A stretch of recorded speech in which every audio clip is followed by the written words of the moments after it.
Is Avowed gonna be another Vogue slop fest bonanza like the Dragon Age Veilguard?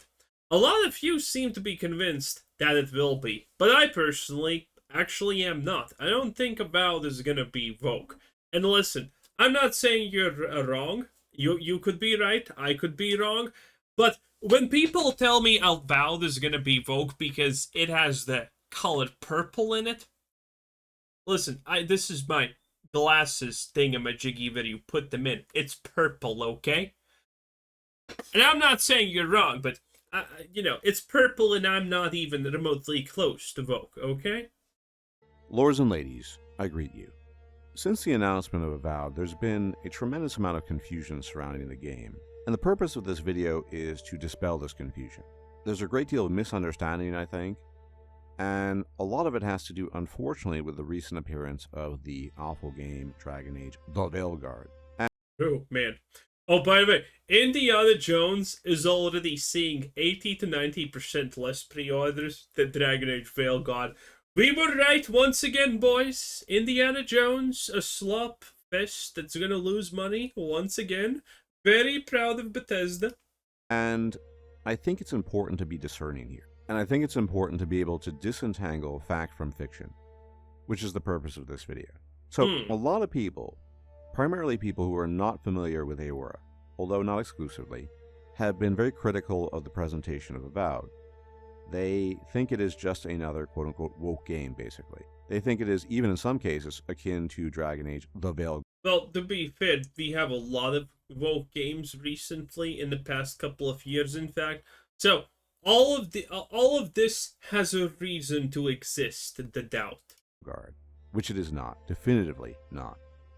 Now, I understand where this misunderstanding comes from. Again, lack of familiarity with the setting, and to some degree, the somewhat colorful art tone, as well as the art style, to some degree.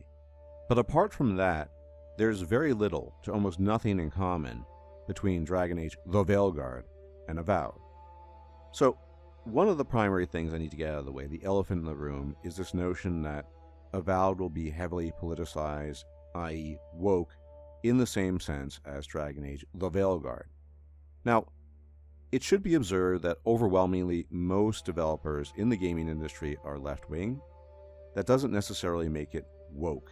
It doesn't make Avowed necessarily woke. True, but again, concerns... there is no smoke without fire. That's pretty much the summary here. And there are good lore reasons for seeing certain things. So one of the accusations I've seen is the accusation that one of the companions is basically a furry, i.e.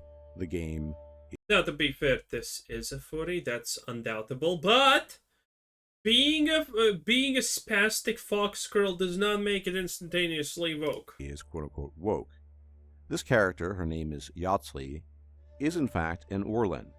And Orlans are a race in Aora.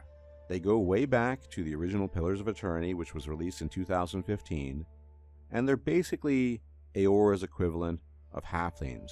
There are two subspecies. She is a Hearth Orlan, they're the less hairy variant, and you have the Wild Orlans, all of which you can see on the screen. Now, Orlans are part and parcel of the Pillars universe. They come in a wide variety of colors in terms of their hair and ear tufts, as well as skin color. Orlans are just another race that is endemic native to Aora. In fact, and this shouldn't surprise you one bit, you can actually play an Orlan. Okay, listen, the probably big red flag that people have is the fact that I can literally smell the septum piercing from here, okay, boys? Jesus. In both Pillars 1 and 2. So they're just part of the lore, they're just part of the world. Now, if you're not familiar with the setting of the Pillars of Eternity, or the world of Aora, then you might see a character like Yatsli and think, oh my god, it's a furry, it's quote-unquote woke. But no, Orlans are part of the world, and they've been part of the world since the inception of Pillars, because obviously Obsidian came up with the concept of Orlans way before the game was actually released. True, but we're talking about gaming. And in gaming, historic precedent means literally nothing. If this game goes woke, they probably have absolutely no quarrel at all just to spit on what was before, what made the franchise successful and loved in the first place, and make them into degenerate furries and gay, obviously. So you even be a furry without being gay? Probably not. But yeah, that's kind of the issue. I think that people see that as problem, and I would agree. But we do have other games where we have, furry fox women and things like that turn out good. Another accusation I've seen bandied about is that the game is woke because of the inclusion of what appears to be a black person, Giata. Yeah, well, I have no problem with it. She's not uglified, okay? She's not exactly a supermodel, true, but she's not uglified. And I think that actually speaks volumes to the fact that she's not uglified, okay? If this was woke, I think she would be uglified. Now, obviously, if we meet her and first thing she does is tells us that she's gay and how colonizing is bad, well then, fuck me sideways, I guess. That's gonna be pretty telling. But again, this is I feel so. This is what I have seen from woke people who don't understand what the problem with woke is. And these are currently, honestly, considering now I see this, these are those facts. I have seen woke people on Twitter because for some reason Twitter really likes show me a couple of tweets of very lunatic woke people. And these people, the woke people fundamentally don't understand woke. They think that the moment something is woke, it's just because, oh my god, there's a black character. Oh my god, there's a gay character. And now that just these things alone don't make a game woke. It's what these people represent in the games, how they are made, what their interests are, and what their personality is like. And in this case, I mean literally just being gay is a personality trait and pretty much your full personality in these situations, and that's bad. But currently, again, I said that this is not woke, or if it is woke, we will not know until the game actually launches and we can hear dialogue from these things and settings and whatnot. Then we will be able to tell if it's woke or not. Just her being black, not exactly woke, not woke at all. Now, again, this type of human. Plus, who doesn't love colonizing? Is part of the setting in Aora. There are 3 types of subraces of humans. You have See? Black is a subrace. There you go. That's not a woke sentence at all. Meadow folk, who typically have light features, light eyes, light hair, light skin, sort of Scandinavians, Northwestern European types. Then you have the savanna folk, who are more like a Mediterranean folk in terms of their appearance. And then you have the ocean folk. Now, Giata is part of the ocean folk, and they're their own people. They have their own culture. It is called the Veilguard culture, and they're part of the world. This is not some strange, quote-unquote, woke insert just to be there for the sake of being. Again, these people are part of the world of Aora since the get-go. They've always been there. This has nothing to do with woke. Now, in terms of the color scheme of the game, there have been other people making the claim that it's too purpley, it's too bright, and that's an indication of wokeness.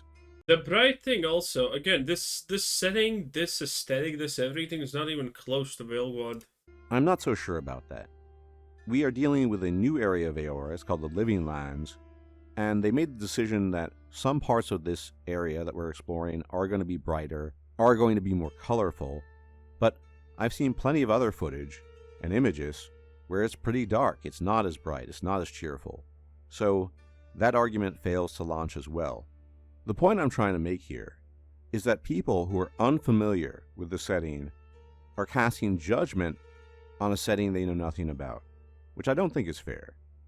And it's also somewhat understandable that many people have been driven insane and have become deranged due to the very obvious going overboard with the insertion of real-world politics in modern games. I've made my own position very clear. Games should be fun, and they should serve as a vehicle of escapism. I think politics, if they're not the politics contained within the game setting, confined within the universe of the game, should ideally be excluded. That is my opinion, my view. Makes sense. And so I'm not in favor of inserting things just for the sake of inserting them, or for political reasons. That doesn't make any sense. But people need to become more discerning about things. Not everything you look at is quote-unquote woke because you see a color here or a race such as the Orans. It's important to be discerning because otherwise you will drive yourself and other people insane in the process. There's no doubt that many games have overt and poorly conveyed political messaging, and a lot of political insertions that needn't be there for the sake of a political agenda or ideology. I don't think Avowed is one of them. I think there's very little evidence to suggest that. So, I'm telling you this, to be frank, as an expert on the world of Eora. I have thousands of hours between the games of Pillars of Eternity 1 and 2. I know the setting very well, I know the world, so you have to trust me on this. These are not superfluous additions, they happen to be part of the universe. That's it, that's the end of it. As far as other concerns about Avowed, whether or not it's going to be a proper RPG, I went back to look at the footage from the Gamescom, and the very basic dialogue is miles, leagues better than anything you encounter in Veilguard. There's more choice on. We did see a very, very, very small snippet of the dialogue options, and yeah, didn't seem woke, seemed like actual real dialogue options. So I was kind of happy with that. And again, you're gonna see from the dialogue and stuff, not from the colors and whatever's on display in terms of RPG choices, of course, in a 30-minute demo. So I know you're gonna love it, boys, if I'm actually wrong and this thing is woke. You're gonna have a field day when that happens. But if it happens, we're just gonna call it woke shit and they'll move on with our lives. Of Avowed than you find in the entirety of the whatever it is 80 plus hours you have to play to finish Dragon Age The Veilguard. The dialogue is noticeably of greater quality.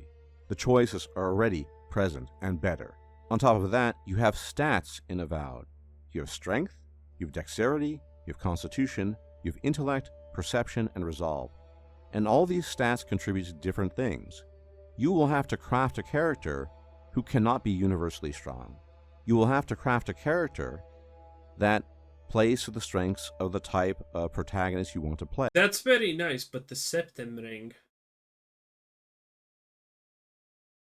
Not good, not good, not good. Hey, if you're going to play a fighter, then you better stock up on strength. If you're going to play a wizard, you better stock. Fighters are pretty gay. You should be a stealth character like I always play. It is what it is. Also make a hot female.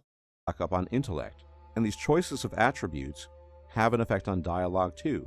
Sometimes, if your attributes are high enough, they can affect the dialogue positively in your favor. That's a very powerful and well-recognized. Admittedly, he just said that thing, and that's kind of good, but that's not my favorite dialogue. Fallout New Vegas is great, and you can actually, dialogue bullshit your way out of the last fight with Elanius, as we all know. But even if you have the speech checks to persuade Lanius, after in conversations with him, if you pick the wrong choices because you don't understand what kind of person Lanius is supposed to be, he's still gonna try and kill you, even though you just speech checked him. And that is the good one. I like when the game offers you unique dialogue options that are actually bad. The fact that you have enough, intelligence to say something doesn't necessarily mean that that's going to be the right thing to say. And that's what I like. RPG mechanic that is present in Avowed.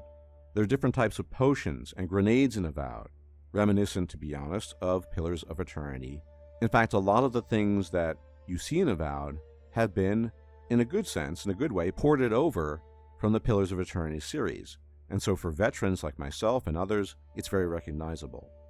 The point I'm trying to make here is that in terms of RPG-ness, so to speak, Avowed, based on a 30-minute demo, demonstrates more quality, more options, and more opportunities in terms of being an RPG than Dragon Age The Veilguard does. Good.